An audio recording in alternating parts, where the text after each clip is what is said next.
And just weeks after we shared a story with you about a business that had received several complaints for not following Omaha's mask mandate, Omaha police cited the restaurant Wheatfields. We met with OPD about why they tried something new to catch the business breaking the rules.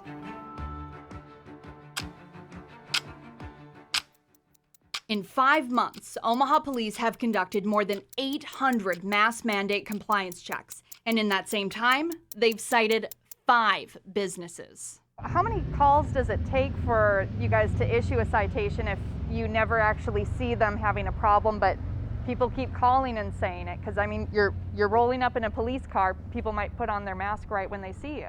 And that's a fair question. The reality is in policing, we need 2 things.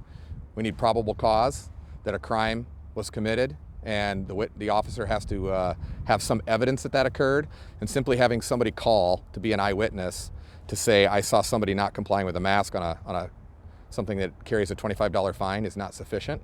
And people are entitled to due process in this country, so the officer has to witness the violations in order for a citation to be issued. For the restaurant Wheatfields, it took OPD 11 visits, including several discussions with the owner, and 3 News Now recording the owner and another employee not wearing a mask. That's when police decided to do something different. I sent a plainclothes officer in up to the window just to look in to see the violations, and then sent uniformed officers in to enforce the mask ordinance and issue citations based on the observations of the other officer.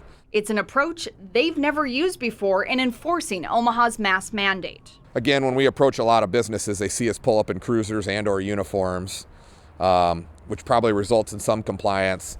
But because, again, they had numerous complaints, I decided to take that approach, and ultimately found them not to be in compliance. According to the police report, on December 11th, officers saw the owner, Ronald Popp, not wearing a mask around the customers, staff, and where they make their food. Do you see yourself doing that in the future with other businesses?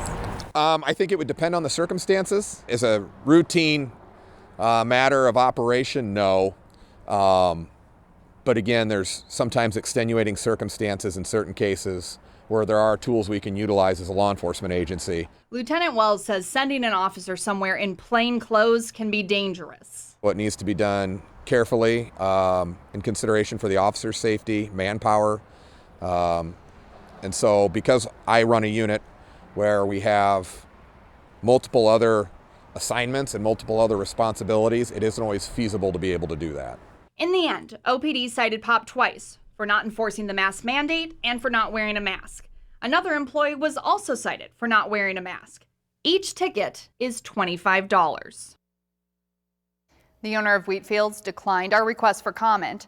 Since those citations, OPD has received at least 1 more complaint in which officers visited the restaurant, and according to the report, Wheatfields was in compliance at that time. You can see this story and our first report on the complaints about Wheatfields from November on our website, ithe.com.